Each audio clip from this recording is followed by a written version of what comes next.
नमस्कार साथियों, कक्षा 12 विषय अनिवार्य हिंदी विषय के लिए अर्धवार्षिक परीक्षा में कौन से मोस्ट इंपॉर्टेंट क्वेश्चन बनते हैं जो अपनी हाफ ईयरली एग्जाम में आ सकते हैं, उनके बारे में हम आज के वीडियो में आपको बताने वाले हैं। तो क्लास को स्टार्ट करते हैं। उससे पहले जो स्टूडेंट फर्स्ट बार इस एमके बूस्टर यूट्यूब चैनल पे आए हैं वो चैनल को लाइक शेयर सब्सक्राइब कर दें, जिससे आने वाले दिनों में क्लास 12 के सभी सब्जेक्ट के आपको मोस्ट इंपॉर्टेंट क्वेश्चन तथा इससे बोर्ड एग्जाम से रिलेटेड सभी महत्वपूर्ण इन्फॉर्मेशन वो सबसे पहले प्राप्त हो सके। तो क्लास को स्टार्ट करते हैं। सबसे पहले आप सभी जानते हो कि जो हिंदी की जो एग्जाम होती है उसमें निबंध रचना काफ़ी प्रकार के क्वेश्चन आते हैं और आपके गद्यांश आते हैं। तो यहाँ से आप समझोगे आपको एग्जाम में क्वेश्चन किस प्रकार से पूछे जाएंगे। जो पहला क्वेश्चन होगा उसमें आपका अपठित बोध आएगा, जो कितने अंक का होगा, 12 अंक का। अब 12 अंक का डिवाइडेशन क्या होता है, उसमें से एक तो आपको अपठित गद्यांश मिलेगा और दूसरा आपको अपठित पद्यांश मिलेगा। तो ये 6 अंक के होंगे। इनमें से आपको क्वेश्चन पूछे जाएंगे। तो अपठित का मतलब ऐसा पद्यांश होगा जो आपको कहीं पढ़ा हुआ ना हो। तो एक गद्यांश आएगा और एक पद्यांश, उनके अंक कितने होंगे, 6 नंबर के अंक होंगे। इसके बाद अगर हम बात समझे तो दूसरा क्वेश्चन आपका रचनात्मक लेखन का आएगा। रचनात्मक लेखन का मतलब है कि वहाँ से आपको 16 अंक के क्वेश्चन आएंगे। अब रचनात्मक लेखन की बात करें तो इसके अंदर एक तो आपसे क्या आएगा, निबंध आएगा। अब कौन कौन से निबंध आएंगे वो मैं आपको आगे बताऊंगा। उससे पहले अगर एक बार आपने चैनल को अभी तक सब्सक्राइब नहीं किया तो ज़रूर सब्सक्राइब कर दें, जिससे आने वाले दिनों में महत्वपूर्ण नोटिफिकेशन आपको प्राप्त हो सके। तो एक तो आपसे एग्जाम में क्या पूछा जा सकता है, निबंध। दूसरे टॉपिक की बात करें तो दूसरा आपको आएगा पत्र, ये कन्फर्म है। और कौन से आएंगे उसके बारे में बात करेंगे। दूसरा पत्र और तीसरा आपसे प्रतिवेदन। तो ये रचनात्मक है कि निबंध है वो लगभग 6 अंक का आ जाएगा, प्रतिवेदन 4 अंक का हो जाएगा और अर्धशासकीय पत्र है वो भी आपकी 4 अंक का। तो इस प्रकार से मिला के कुल जो रचनात्मक लेखन है इससे रिलेटेड आपसे क्वेश्चन पूछे जाएंगे।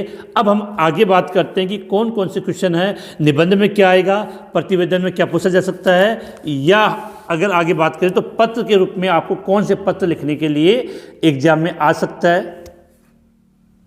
तो सबसे इम्पोर्टेंट क्वेश्चन जो निबंध आपके एग्जाम में आएगा, लगभग आपको 200 से उसको 300 शब्दों में उसका वर्णन करना है। अब कौन कौन से निबंध आपसे पूछे जा सकते हैं वर्तमान में जो निबंधों के लिए चल रहा है, एक तो बेटी बचाओ बेटी पढ़ाओ, या इसी से रिलेटेड इस टॉपिक को इस प्रकार से घुमाकर भी आपसे पूछ सकते हैं, कन्या भ्रूण हत्या। तो पहला टॉपिक तो निबंध के लिए यह रहेगा।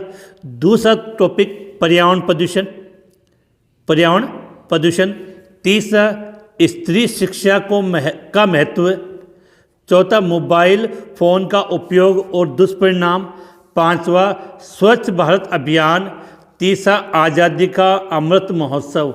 ध्यान रखना, ये आज़ादी का जो अमृत महोत्सव है जो 15 अगस्त को इस बार मनाया गया था, इस पर काफ़ी अच्छा क्वेश्चन पूछा जा सकता है। तो ये निबंध के जो 6 बिंदु लिखे हैं इनमें से कोई ना कोई एक आपको एग्जाम में मिल जाएगा।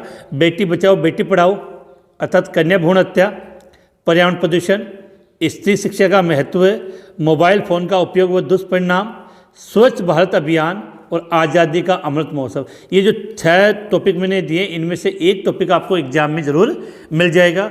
कमेंट्स करके बताओ कि इनमें से कौन से टॉपिक पर आपको निबंध लिखना सबसे अच्छा लगता है और एग्जाम में आएगा तो आप उस पर ईजिली लिख पाओगे। जल्दी से कमेंट्स करें। इसके बाद आपसे पत्र भी पूछ सकता है। अब पत्र में किस प्रकार से टॉपिक है, तो पत्र की कंडीशन अलग है। अर्धशासकीय पत्र होगा। उसमें एक तो ये हो सकता है कि सचिव माध्यमिक शिक्षा बोर्ड राजस्थान अजमेर द्वारा जिला शिक्षा अधिकारी को पत्र लिखना हो, इससे रिलेटेड कोई भी टॉपिक दे देगा और आपको कहेगा कि सचिव माध्यमिक शिक्षा बोर्ड राजस्थान अजमेर द्वारा जिला शिक्षा अधिकारी को पत्र लिखना है।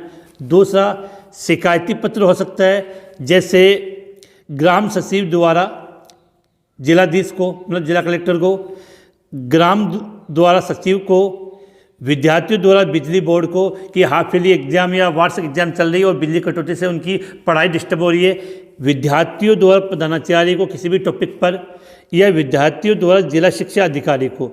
तो इन 5 में से कोई सा भी आपको शिकायती पत्र मिल सकता है। तो आप जब एग्जाम देने जाए तो इन टॉपिक को जरूर देखे जाए। तो अर्धशासकीय पत्र हो गए, शिकायती पत्र हो गए। अब जो प्रार्थना पत्र भी हो सकता है, पिताजी को या प्रधानाचार्य को।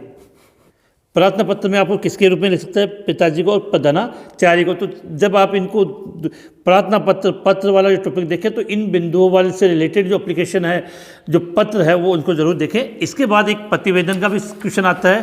प्रतिवेदन के रूप में जो शॉर्ट नोट्स के